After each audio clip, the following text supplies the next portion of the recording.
여러분, 옛날 아주 먼 옛날 호랑이 담배 피우던 시절보다 더 오래된 조선시대의 어린 신부. 쫓겨난 기막힌 야담 하나 흥미진진하게 들려드릴까 합니다. 자, 모두 숨 죽이고 이야기에 집중. 궁금하면 채널 고정. 절대 놓치지 마세요. 때는 바야흐로 숙종 임금님 통치하시던 시절. 경기도 어느 한적한 마을에 김진사라는 꽤나 이름 있는 양반이 살았습니다. 슬하의 금이야 오기야 키운 외아들 김도령이 있었는데 워낙 귀하게 자란 탓인지 아주 천방지축 개구쟁이의 동네에서 알아주는 말썽꾸러기였죠. 에헴, 내 이놈을 장가보내 철 좀 들게 하고 정신을 번쩍 차리게 해야겠다. 김진사는 아들의 버릇을 훈계하고 가르치는 대신 덜컥 혼례를 서둘러 추진합니다. 그렇게 김도령은 재피지도 못한 꽃다운 15 어린 나이에 원치 않는 혼례를 올리게 되었는데 신부는 맑고 순수한 13살의 앳된 방랑자였습니다. 아무리 봐도 신부가 너무 어리잖아. 이건 말도 안 돼. 김도령은 노골적으로 볼멘 소리를 냈지만 하늘 같은 아버지의 뜻을 감히 꺾을 수는 없었습니다. 그렇게 억지로 치러진 첫날 밤, 김도령은 어린 신부의 수줍고 앳된 모습에 크게 실망하고 말았습니다. 그런데 이게 웬일입니까? 며칠 뒤, 김도령은 궐에서 쫓겨나 갈 곳 없는 기생. 아름다운 매화에게 첫눈에 푹 빠져 정신을 놓고 말았습니다. 아니, 저런 몹쓸 놈이. 김도령은 매일 밤 매화와 함께 술을 마시고 흥청망청 놀았고 정작 아내인 박낭자가 있는 집에는 그림자조차 비추지 않았습니다. 박낭자는 텅 비어 있는 차가운 방 안에서 홀로 눈물로 긴 밤을 지새우며 외로움을 달랬죠. 보다 못한 김진사는 결국 아들을 불러 불호령을 내렸습니다. 내 이놈, 어찌 어린 아내를 멀리하고 천한 기생에게 빠져 헤어나오지 못하는 것이냐. 당장 정신 차리거라.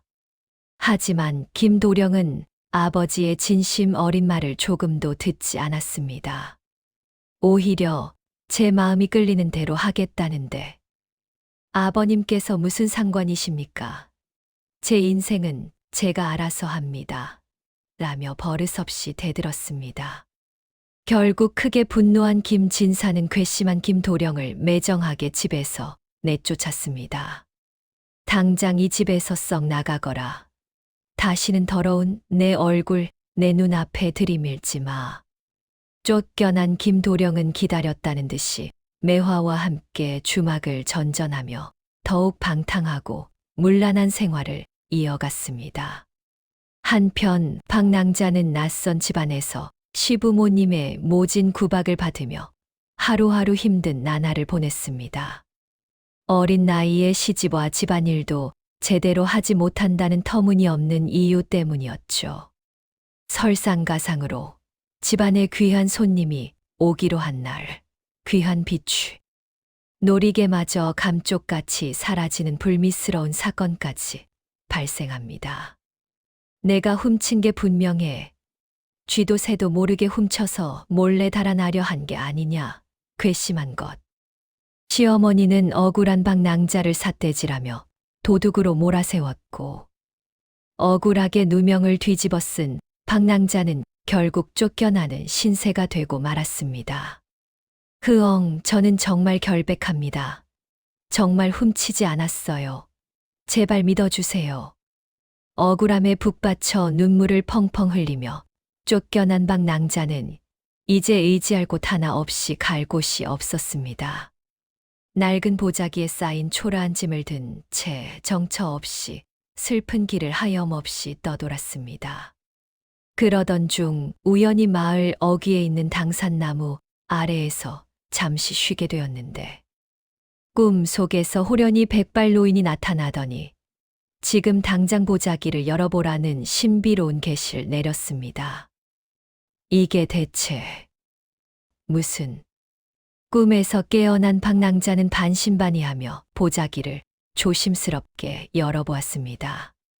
놀랍게도 그 안에는 잃어버렸던 비취 놀이개와 함께 김도령이 과거 시험을 위해 밤낮으로 열심히 공부했던 소중한 책들이 가지런히 들어 있었습니다. 더욱 놀라운 것은 책 속에는 김도령이 매화를 만나기 훨씬 전 순수한 마음으로 박낭자에게 썼던 애틋한 연서도 고이 발견되었다는 것입니다. 아씨, 도련님께서 대체 어찌 된 일일까요? 사실 모든 사건의 발단은 김도령이 매화의 환심을 사기 위해 몰래 비취 놀이개를 훔쳤던 것이었습니다. 그리고 박낭자를 모함하여 쫓아낸 건 평소 박낭자를 눈의 가시처럼 못마땅하게 여기던 시어머니의 음모였죠. 모든 숨겨진 사실을 속속들이 알게 된 박낭자는 이제 더 이상 참지 않고 복수를 굳게 다짐했습니다. 치밀한 계획을 세운 뒤 궐에 몰래 잠입해 과거 시험 답안지를 바꿔치기 할 위험천만한 계획을 세운 것이었습니다. 그로부터 3년 후 김도령은 완전히 딴 사람처럼 몰라볼 정도로 멋지게 변해 사람들 앞에 다시 나타났습니다. 과거에 당당히 급제하여 어엿한 관리가 되어 고향으로 화려하게 돌아온 것이었죠. 하지만 그의 곁에는 과거의 매화가 아닌 비단처럼 아름다운 여인이 다정하게 함께였습니다. 놀랍게도 그녀는 바로 박낭자였습니다. 낭자, 대체 어찌 된 영문이오? 알고 보니 박낭자는 억울하게 쫓겨난 후 가진 모진 고생 끝에 기생이 되었고 타고난 뛰어난 미모와 비상한 지혜로 하이 클래스 기생이 되었던 것입니다. 김도령은 기생이 된 박낭자의 파란만장하고 슬픈 사연을 모두 듣고 깊이 뉘우치며 과거의 어리석었던 잘못을 진심으로 뉘우치고 완전히 새로운 사람이 되기로 굳게 결심했습니다. 제가 이제부터라도 모든 걸 다 되돌려 놓겠습니다. 김도령은 진심으로 자신의 철없던 과거를 뉘우치며 아버지에게 무릎 꿇고 용서를 구했고 박낭자와 함께 힘을 합쳐 몰락한 집안을 다시 일으켜 세웠습니다. 그 후 김도령은 청렴하고 강직한 관리로서 어려운 백성들을 위해 헌신했고 박낭자는 고통받는 사람들을 물심양면으로 도우며 그 누구보다 행복하게 살았습니다. 그리고 그들은 낡은 보자기에 담긴 뼈아픈 사랑과 용서, 화해의 소중한 의미를 가슴 깊이 되새기며 영원히 서로를 아끼고 존중하며 행복하게 살았다고 합니다. 자, 오늘 제가 들려드린 어린 신부와 탕아, 남편의 파란만장한 기막힌 야담 어떠셨나요? 단순한 재미는 물론 교훈과 깊은 감동까지 모두 듬뿍 담겨 있죠. 다음번에는 더욱 흥미진진하고 놀라운 이야기로 다시 돌아오겠습니다. 재밌게 보셨다면 구독과 좋아요 잊지 마시고 꼭 눌러주세요.